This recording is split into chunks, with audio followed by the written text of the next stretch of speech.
delighted to welcome on the show today the director of the upcoming Glasgow Frightfest movie Pensive, Jonas. Hi Jonas, how are you doing? Hey, I'm good, thank you. Thanks very much for joining us, and congratulations on the film. Was sent a screener. It was actually maybe the end of January, I think I maybe got the screener, maybe start of February, and I had a really good time with it. I think it's a really good movie. What we won't do tonight is go too spoiler heavy on it, obviously with the kind of upcoming Fright Fest release. So just for yourself, with the kind of, it leans, with Pensive, it seemed to lean into traditional slasher, but also with an element of folk horror. Is that something that you're a big fan of? Are those genres that you lean towards? Yeah, well, I mean, naturally, I'm a fan of horror as a whole, and I grew up with slashes, as we all know, Friday 13th and stuff like that. As to folk horror, I think the element appeared in the film quite naturally, just with the story, Mm-hmm. It wasn't like, and I think we didn't have like intentions to say, oh, there's going to be a slasher or there's going to be a folk horror. We just went with the script, and obviously, it's a first film and my debut feature, so to say. And I made shorts before, obviously, and stuff like that, but. I think it's good for me to make a first feature, which is a slasher, because, the formula is very clear, and quite modest as well. And we just wanted to see what original thoughts we can give to the well-known formula. Mm-hmm. Yep. And you do a really good job with it. You've got a really strong kind of cast throughout. The script's really strong as well. The cast is great as well, because you have elements of kind of mystery with certain cast members, with certain characters in it. And they also have the kind of loose cannon character in it, who I think is fantastic. With the kind of bringing your characters all together, having lots of them as well gives a good chance of a high body count in a slasher is always good. Did you? Was it a kind of conscious decision to go with that, with the high number of characters, to have the high body count, to give an element of kind of unknown as to who can live and who can die, almost? Yeah, I think it was some of that, but also we just. The first idea was, graduation of a school. And this is, me and my co-writer, we remembered our graduation and the people that we met in the school. And, so the characters were sort of born organically. Mm-hmm. Most of them from our lives, or somewhat of our lives. I can tell more stories about some of them, and then we started to play with it, and obviously, like the slasher cliches is that you have like a smart guy, you have a hero, you have an innocent girl, a final girl, and so on and so forth. We considered, and we again tried to play with it. But I think the important thing for us was to create the feeling of like a class, of the people who you can find in school, and you can find all sorts of characters that are bound by the fact that they're in the same class. They probably wouldn't be friends in real time, because they're also different. And we had a lot of fun with creating relations as well, because that was something that we worked a lot with actors, something that we worked in the script as well. Mm-hmm. And obviously, the most important thing for us was to create that sense of these people being together for 12 years, because this is how long the school lasts in Lithuania. Right. Okay. So it's kind of, UK-wise, high school is like 6 years, so it's quite a difference, and we don't really have certainly in Scotland anyway, I don't have any recollection of a sort of graduation ceremony as such. You just kind of finished and you went to university the kind of following year. And so was that like a common trait of sort of Lithuanian graduation, like big parties at the end? And yeah, absolutely. I think because obviously people change schools and so on and so forth, but a lot of them spend like 12 years with the same group, more or less. And we don't have like splits between, it's just 12 years in school. That's it. And then you go to a university, basically. Right. So graduation is like the biggest celebration of school in the school, you know, which is being prepared in advance.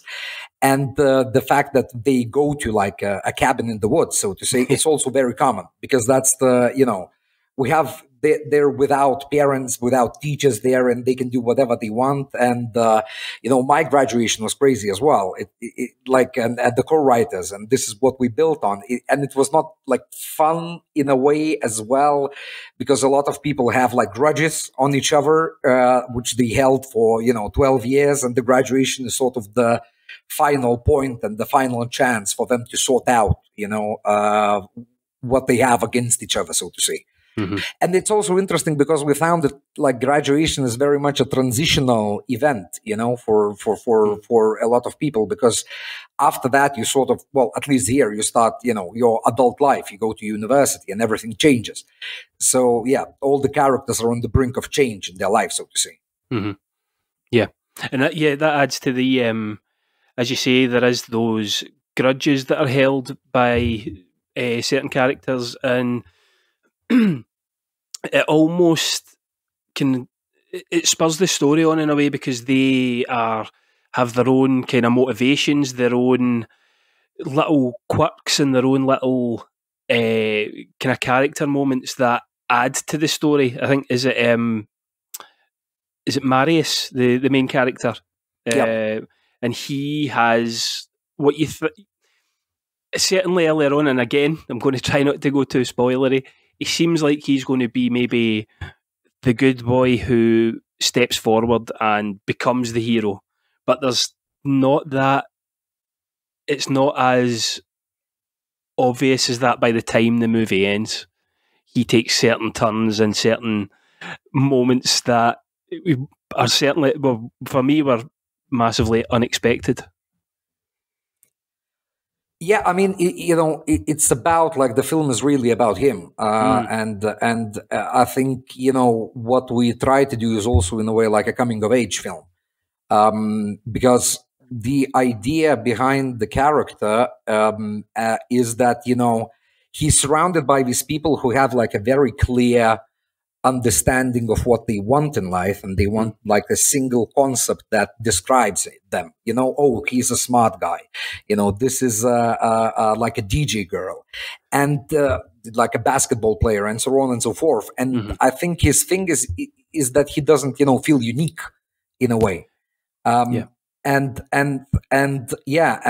he's trying to discover that uniqueness throughout the film, which leads him to some questionable decisions later on. And also, like what we really thought about is like either like it sounds weird, but if I was in a horror film, like in a real life situation, I might take a lot of decisions similar to what Marius does, because we are used to like heroes. We are used to people doing brave acts, especially in the horror films.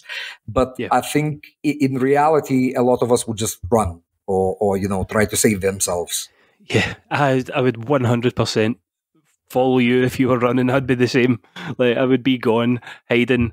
And I mean, what's really great about it as well, I think the setting is really beautiful. Was that set, whereabouts did you do the filming for it? It was in Lithuania. It was in Lithuania, just not near any of the biggest cities. It was somewhat of the middle of nowhere. It's close to like a small village. We obviously connected some locations. That was like the main bulk. Some of it we shot in the other parts of Lithuania as well. But the main cabin, actually, the funny story is that it belongs to one of the film producers, because when we started it, like we knew that we have to trash the location basically, that saved quite a bit of money. That our producer had like an abandoned cottage he owns the land and he has like a nice house there, but also an abandoned cottage. So it's interesting because we had to fix it first for it to be like more presentable, and then trash it completely. Yeah. That must have been fun then, getting to trash it totally. That is the kind of a happy coincidence almost with it. Yeah, no, absolutely. But I think that was the only way to shoot it, because we knew that we couldn't do like a studio shoot. We had to do all of it in location, and also like we had to be in the one place all the time as well, which I think for the crew and cast it sort of created this that at some point we just transported ourselves into the reality of a film. Because we literally lived around this forest, like also in the middle of nowhere. Yeah. Nice. And moving on to the elements, I know you said the folk part of it kind of developed as the story developed almost as the production developed. You've got a really great killer in this, and we don't find out a huge amount about him, which I really like. I like the sort of ambiguity towards him, but there's a menace to him. He seems a bit more killable than maybe a Jason, but he certainly has that brute strength to him, and he's really unique in his kind of visual appearance. And I think it was great to see that in a slasher that obviously we, as horror fans, we've had grown up with the icons of Freddy, Jason, Michael, and it kind of adds to a new kind of layer to that. Yeah, I think, with the killer, it was also a conscious decision not to have a lot of him in the film. Like that was a decision, so to say. We wanted to have like a certain morality to the killer as well, that he doesn't just murder kids because out of spite or because whatever, Yeah. So like the folk element as well comes into the film through the sculptures that we have in the film. Yeah. And the story goes is that we have this folk art tradition in Lithuania, and like it's actually, you can drive in the middle of nowhere and just discover a wooden statue. So that was, and we find them very scary, by the way, because it's just yeah. I remember, like I was 18 years old or something like that, driving into a party and didn't have a GPS in the middle of a forest alone. And then I just come through the like a little road, and suddenly there is like a huge sculpture. And it's actually, most of them are sculptures of Jesus Christ, and they have a name, which is the Pensive one. This is where the name comes from. Yeah. But we didn't want to do like a proper, folk art tradition, because, it has nothing to do with religion and so on. So we just try to imagine like a person who would carve those sculptures, contorted, distorted sculptures, and what has his life been like before. And obviously we developed the character and all of his backstory. There's very little of it in the film, because the film is not about that, really. It's not about him. So that was interesting as well. As you said, it's more of the character development of the pupils who are all there, and he is the kind of unstoppable force that interrupts them. So he's had his backstory, as you said. You have developed it off screen, and it's linked to these sculptures which the students sort of desecrate as well. With the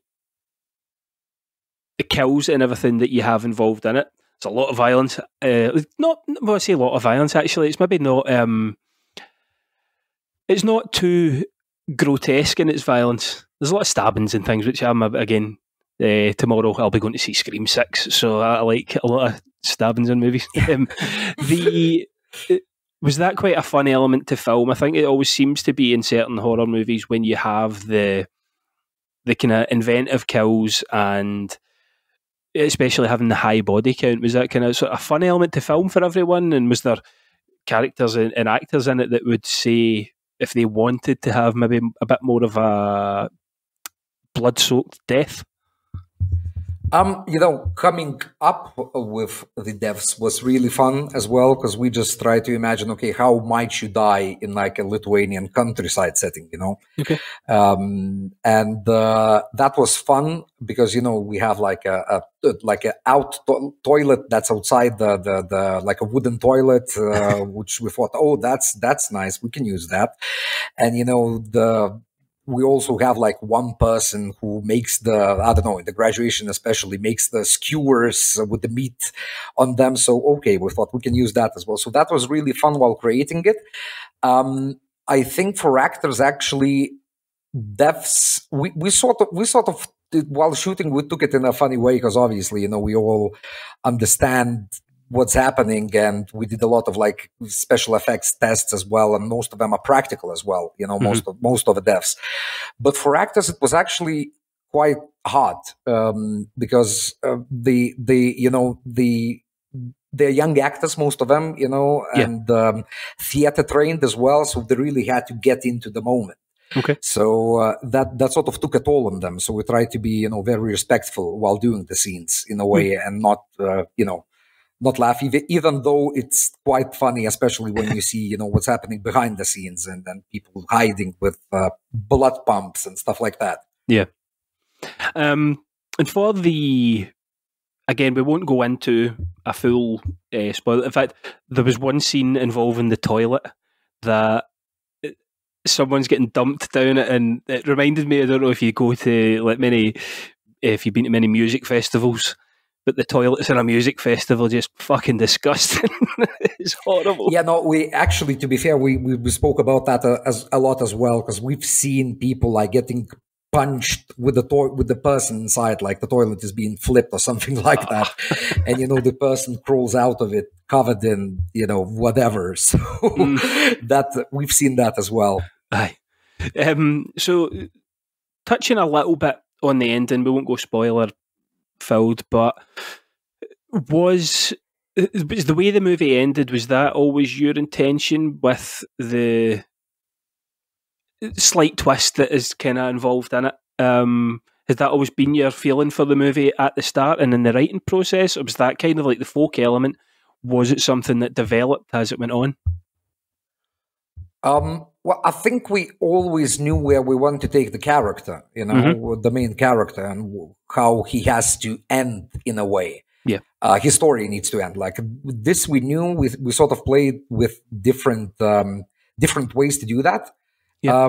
But I think the intention was always there, so to say, because the question, like, that one probably needs to ask in the way, is what is the bigger horror, the killer, or what the main character does, so to say, throughout the film, Aye.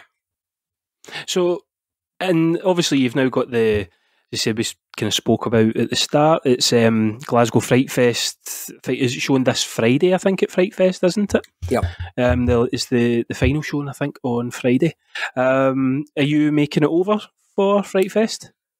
No, unfortunately, I'm not really wanted to be there, but something came up, and it's not like it's the third festival, I think, that we have now. Okay. We did Tallinn Black Nights first, then we did Torino Film Festival.